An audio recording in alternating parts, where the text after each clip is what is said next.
Hello everyone, welcome to JIGS TV Go News. This week we had a really interesting international event, the Nongshim Cup. I already talked about the Nongshim Cup last month because there was the first stage where 4 games were played, and now the next 5 games were played. So this is a tournament where 3 strongest Go countries in the world compete: South Korea, China, and Japan. And they play in the format win and continue. So each team has 5 players, and once a player loses a game, he gets eliminated. He cannot play anymore. And right now, from Japan, Yama Yuta and Ichiriki Ryo are left, 2 players. From Korea, Shin Jin-so and Park Jong-kwan. And from China, there are 3 players left: Tang Wei-xin, Yang Din-xin, and Ke Jie. And as you can see, this time there were 4 games already played, and the last game of this stage will be played tomorrow. It will be Shin Jin-so versus Tang Wei-xin. So watch these games. I think such games are the most interesting, where the players from different countries compete. And we have also a lot of news, from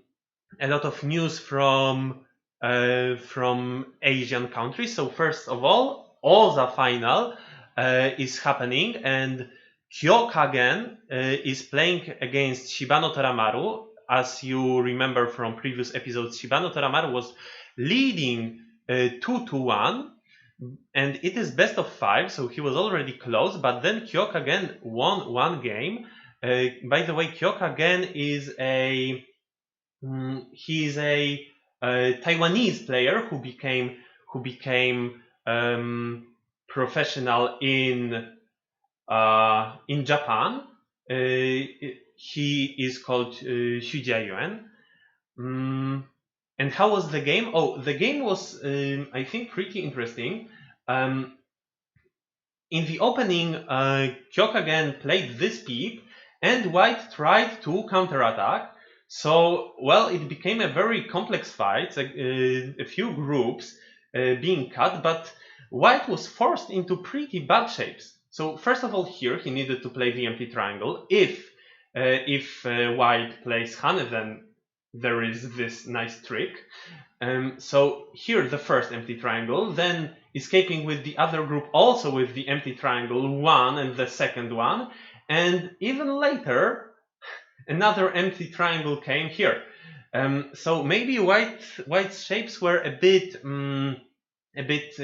not satisfactory, but in fact the game is very unclear, and well, such running fights are always the most difficult part of Go. In the end, White managed to get a good result on the right side, but then Black started the ko against the group of White in the lower left. And this ko Black managed to win, but, well, White played a nice ko threat and killed the upper left corner of Black, but still it was enough for Black, and after some Yose moves were played, in the end, White resigned. So that's it. And then another news from Japan is Fujisawa Rina winning the Wakagoi tournament. In the final, she was playing against Son Makoto, 7-dan professional, and she won by half a point. And this is a very hot news, because it's the first time in Japan that a female pro wins the mixed tournament. Before, there were 2 times that a female pro reached a final, but here Fujisawa Rina managed to win. What is this tournament? Wakagoi means young carps, so it is a young carps tournament. It is for players from below 7-dan professional and at most 30 years old. And this name, carp, might sound funny for Westerners, but actually the sponsor of this tournament is a company from Hiroshima, and they have a castle which is also named Carp Castle. And how is it? What are these carps about? In Asian tradition, the carp has a very positive image because it goes bravely up the mountain stream, and the ones who manage to reach higher in the river are supposed to become dragons. So maybe Fujisawa Rina is the next dragon of Japanese Go. And this is the group image. You can see Fujisawa Rina in the middle. And then we have also a news from China, Chuzhou Lanka Cup. This is the richest Chinese tournament. The total prize money is 1 million yuan. It is over 100,000 euro. And half of this prize money goes for the winner of the tournament. It's very prestigious. The tournament is named from Lanke Mountain near Chuzhou City in the province Zhejiang, and this is a very prominent place in the history of Go. This tournament is held every second year, and it's a very tense competition. This year there were already many upsets in the first two rounds, so Fan Tingyu is out, Xie Erhao is out, Gu Zihao is out, and Kedzie is also out. He lost to Tao Xinran. You can see both of them playing on the photo. Last two times, Kedzie was the runner-up in this tournament. So probably you know that Kedzie is one of the strongest players in the world. Like, he used to be #1 in Go ratings for a few years, I think, and still he has a lot of trouble in this Chuzhou Lanka Cup in China. There are also news from Korea. The first one is a sad news about a cheating incident. So, as you know now, because of the pandemic, there are some big tournaments organized online. And the most important tournaments are being always played from the official building. There are proctors, but there are also some other not official tournaments. And in one of these tournaments, Kim Un-ji, Tudan professional, used artificial intelligence. This was Orokuksu tournament in September. And Kim Un-ji, you probably know from my previous streams, she is a 13 years old professional, very, very talented, making a lot of progress recently. And I remember her from the school in Beijing. She joined that school for 1 week, and she beat me twice. But now there was this situation. She played a game. Her moves were really matching the AI propositions, and then the disciplinary committee was investigating, and at one point she just admitted. And then the disciplinary committee decided to suspend her from playing official matches for 1 year. This is a very sad story, but also like stupid, and also like, well, she is a kid, and this is a 1 year suspension, so this is not the end of her career, but I believe it is a big lesson for her and for everyone about the new issues which happen while some of co-competitions are held online. The next news from Korea is Daegu team in the Korean Amateur League. It's actually called National Baduk League. Top Korean amateur junior players, senior players, and female are participating.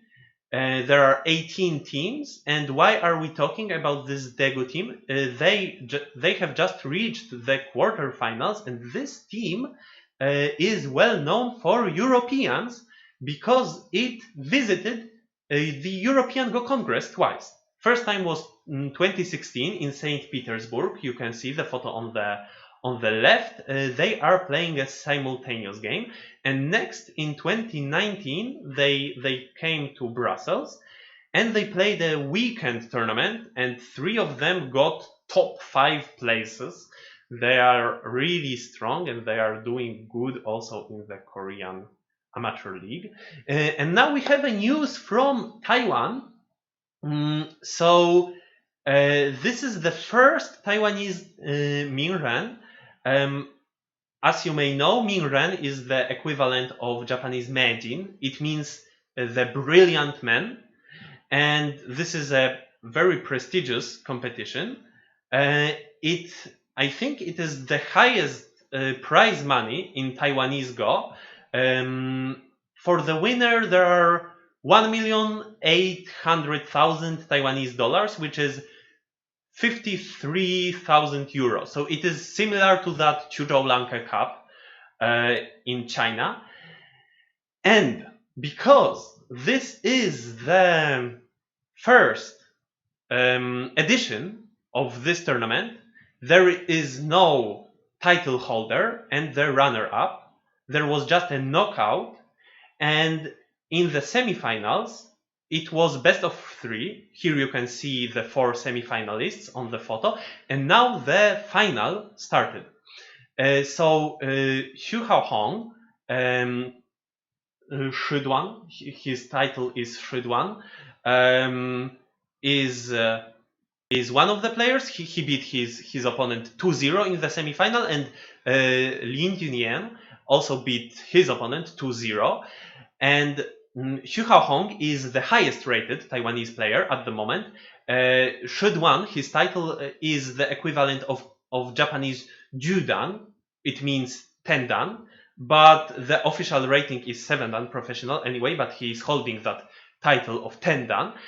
And in the first game he lost, but let's look at that game. That game was also very interesting.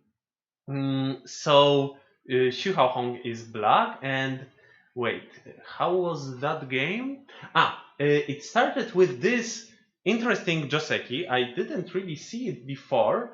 It finishes with white getting a big influence and black grabbing a lot of points. And then white decided, okay, we continue to just split the board. White is making his moyo, black is making his. Then white invades black's moyo, and black tries to destroy white's moyo with some moves. After some time, well, how was it? The situation got more stable, and this is the very interesting moment of the game where white got points. Black has this maybe a bit thin group, maybe is it rather an influence? I don't know. And black decides to do something on the left side, but then white doesn't respond. White attacks the group, and after a few moves, a very big swap happened. So white ate the group, and black got a lot of points on the side. According to the AI, black lost his advantage here. So black was like 1 point ahead, 2 points ahead, and now maybe he's 2 points behind. But later, also another thing happened in the game. White pulled out this stone and, well, destroyed black's shape on the right side. Later, black still tried. Black didn't give up. Black tried to attack white on the lower side, but white just lived, and black resigned. But then we also have the next game where Xu Haohong, the highest rated Taiwanese player, fought back. So what did he do? Well, this game was funny from the very beginning. It started with this very direct attachment. And do you know a joseki after this attachment? Do you know this shape with 2 ponukis? This must be funny. And then black approaches the other corner, white attaches, and then another complicated variation happens, another ko. White waits a bit with starting the ko, of course, very smart strategy. Then the ko starts, and white gets a ponuki, black gets a super strong shape. How did the game went on later? So white created really a lot of points from his lower side influence. And then white decided, okay, I just need to live on black's side. And white managed, but you can see that white has two groups. So black thinks, oh, all right, okay, I will try to choose which one I want to kill. And then I can give a lot to the other group. I can, for example, let white capture my stones, live very big, but then I start the attack. And if I kill, I have more. And when I look at this position, wow, how is it? Is it possible for white to live? I thought it's not, but white found a really brilliant sequence here. And after a while, it becomes like a semi between white's group and black's group, and white finds this brilliant Tesuji, and black resigns. Why this Tesuji works? Cannot black just capture the stone? If my reading is correct, white can Atari, go here, and then it seems that black can run with this nice combination, but white just says, okay, I let you connect, but I kill all. So when this happened, black just resigned, and it is 1-1. And the games of this competition are played each Monday and Thursday. And I am sorry. So far, 3 games were played because they started already previous Monday. So it is already not 1-1. The third game was already played today, but I didn't find the SGF. So I don't know who is leading in the Taiwanese Mingren, the first edition. News from Europe. The board is left. Now it's not anymore. The news from Europe. So first of all, there was the final of the Russian Championship, and expectedly Ilya Siksin, the current European champion, won also the Russian Championship. But except for that, we had a very interesting surprise, or maybe it shouldn't be called a surprise, but for sure rating wise it is a surprise, because Vyacheslav Kaimin, 6th dan, managed to beat Sasha Dinerstein, 3 dan professional, and he lost just to Ilya. So this championship was just a 6 rounds Swiss tournament between 16 top Russian players, and Slava lost just 1 game to Ilya, and he beat Sasha, he beat Dmitry Surin, who got the 4th place, if I remember correctly. Congratulations to all of them. And then another championship which happened was the Romanian Youth Championship.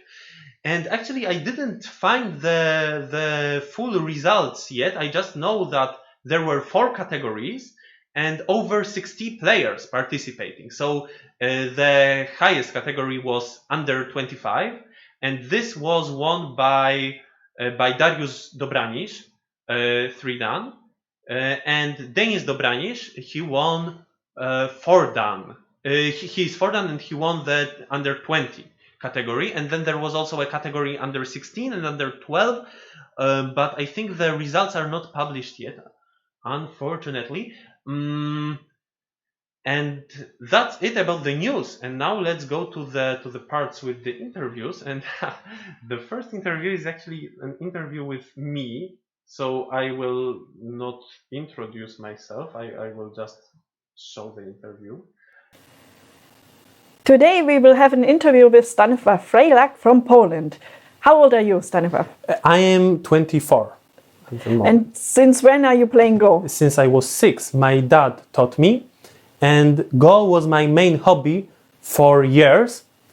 When I finished high school, I actually started treating Go more seriously and had the dream of becoming a strong player. So I joined the EGF Academy, which is an online training program sponsored by the EGF, and this gave me a lot. And later I also went to the Geohong Go School in Beijing, thanks to the generosity of Seagull, the sponsors of many Go projects in Europe. And there I also studied for overall more than a year. Meanwhile, you are the strongest amateur in Europe, so you have the highest Go rating. Oh, this is not clear if I am the strongest amateur in Europe, but at the moment I am having the highest Go rating. Somehow it happened. So I would like to know what is actually the biggest success you gained so far? Once on the World Amateur Go Championship in Tokyo, I took the 4th place, and also the last year in the European Championship, I finished 4th. What would you say, or how would you describe your playing style? Oof, this question is very difficult. I don't know. For sure, I like fighting. I am not sure if I am aggressive. I think that sometimes I am too slack in the earlier stage of the game, and later I need to overplay. But then sometimes my reading might help me out of the difficult situation. When did you start to teach? So I have been teaching for a few years at the Polish Summer Go Camp. This is a 2 weeks camp each summer. I recommend to everyone. Very nice place. And 1 year ago, I started teaching Go online as well in the Polgote Go School. There is an online Go league, and also there are individual lessons, and I am having a few students from there. Polgote is a project started by Mateusz Surma, Tudan professional. And this summer, I also joined JIGS as a teacher. I have had quite a few students here, and yeah, it is very nice and much different from teaching online because I have much more contact with the student, and also we spend much more time. So this is just more serious. So altogether, would you say you like to teach online or face-to-face? Oh, for sure, I prefer to teach face-to-face because when I teach online, I mainly talk, I share my ideas, and I hope that they are understandable. But when I teach face-to-face, I can get a lot of feedback from the student. I can see that maybe something is not yet well explained and I should repeat or put into other words. So I think just studying face-to-face is always more efficient. Most of the students which I saw, whom you have been teaching, they were super happy with you as a teacher. So we hope that you really play a lot of more games. People love to watch your games. They are always exciting. And we hope that you also stay in Europe for a longer time to teach. You're a great teacher. Thank you very much for the interview. This I am very happy to hear. Thank you. Thank you very much. And bye-bye. Bye. Yes, I remember. This is the interview which was shot when I stayed in Jena, and it was shot right after I played my European Championship game against Anton Ciernych, which I lost. We have also the second interview, which is with a professional player, Kim Yoon-yeon. She's a Korean professional who also has a Twitch channel. I believe you might have seen her on the internet, and also I talked about her last week when we talked about Canadian tournaments, because she was commenting the games live. And let's see what she has to tell us. Hello everybody. Today I'm talking to Kim Yoon-yeon. She is actually living in Canada at the moment. Hello to you, first of all. Hi. How are you? Yeah, I'm good. Very nice to meet you. Yeah, so today we would like to learn a little bit about you, because you're a very special character outside of Asia. So when did you learn Go? When did you start? I started Go when I was 5 years old. And just I had my friend, the young age. Then one day my friend told me, I will go to Go Academy tomorrow. So, oh, really? But you didn't tell me, and I want to join, so I just followed him. Okay, so from one day to another, and whoops, here you are. Yeah. So of course, I asked my mother, my friend, someone who is going to learn Go, but I want to do again, so I want to do as well, so I joined. And then you studied very intensively, and how strong did you become? So I don't remember exactly. I was too young. Yeah. But I think I just went to academy every day, 1 hour. And then after 2 years, I was the strongest one in the academy. I had to move to some bigger one. And then you made your pro exam? I made pro exam. I passed it when I was 18 years old. Wow, so this was quite young back then, right? No, I mean back then you wasn't young. Oh, okay. Wasn't young. So 18 is the last year to be to try to be pro. Aha. These days the age of becoming pro age became very increased, very high. But back then I wasn't young. And so at some point you moved to Canada. Why? So I became pro in 2007, and then I knew I'm not the person. I play just only join the competition for my life. So I wanted to do something else. But I still like Go, so I wanted to do something else. So before I came to Canada, I visited Europe times and even US. And then Viva Academy, Blackie's International Go Academy. We will have an interview soon with them, yes? Yeah. I went there very often. So I learned English from there. Just visited Viva and then talked to many talked with my students. And then one of the students from Canada. So yeah, his name is Manuel.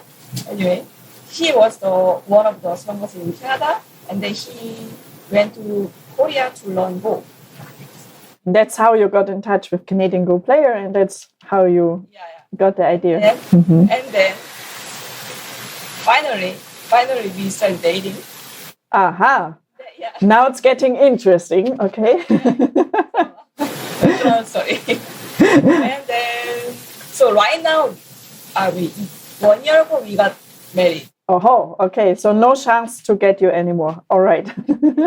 So thank you very much for the interview. I hope to speak to you again in the future, and see you. Yes, thanks for inviting me. Bye-bye. Bye. Thank you, Union. By the way, I met Union in 2012. She visited the Summer Go Camp in Poland. She was our teacher, and yeah, it's a really nice memory. I hope also for her. I believe so.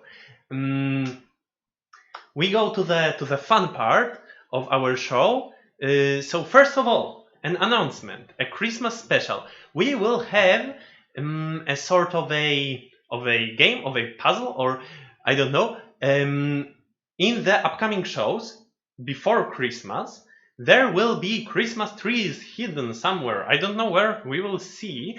And if you count them, if you spot them, and then tell us the number of the trees you spotted, you can win a nice prize, a Christmas prize. We have still 4 Mondays until Christmas, so be sure that you watch the episodes very, very carefully. Tsumego, this week, I believe the third problem in the double-digit Q part was pretty difficult, and then the single-digit Q, the first problem was very sneaky. There was this covariation. The third problem was very difficult, maybe even a done problem, but the done problems were maybe even harder. You can see, for example, in the third problem it is a 2-step ko, and in the first problem, well, there is some ko, but black doesn't need to start it, and if white wants to live, he still needs to play a move, so black can play elsewhere and still white cannot finish the shape with one move. A very difficult problem, I believe. Let's see how it goes with the new problems. Here you can see all of them, and of course you can find them also on our website. And by the way, from the last weeks, starting from the last week, we not only put the problems on the website, but also the solutions to the previous week's problems in PDF. So if you are not sure what was shown in the show, you can always check the solution by visiting the JIGS website. And then we have the tombola. So this week tombola was for the one-day voucher at JIGS, which is worth up to 70 euro, as it can be combined with other JIGS vouchers. And the winner of the competition, and do you remember how this tombola works? You were supposed to find the way to capture a group from a real game, which was shown in the last slide of the previous show. And there were thousands of submitted solutions, but only Daniel Dobridorianu found the actual brilliant first line Tesuji. So maybe we can show what photo Daniel sent us via email and what gave him this great prize. So let's look for 1 second. So white goes on the first line, which makes it impossible for black to go into the corner and create a semi against the big group of white on the right side, and then black still cannot live inside, like on the in the center. It's impossible to make two eyes. All right. Congratulations to Daniel. And as always, the last thing of the show is the Go piece of the week. We have a Go tattoo because we found somebody in Facebook searching for people with Go tattoos, and we would like you to also send us pictures of your Go tattoos, and we will select the most beautiful one and we'll give a prize for it. So please send us emails, and as always, not only send us your tattoos, but anything what you miss here, anything what you want to see, any info about the projects you are making, the tournaments you heard of, you organized, any questions, videos, Go pieces of the week. So, all right, this is it for today. Thank you for listening, and see you next week, next Monday at 8:30 Central European Times, as always. Bye bye.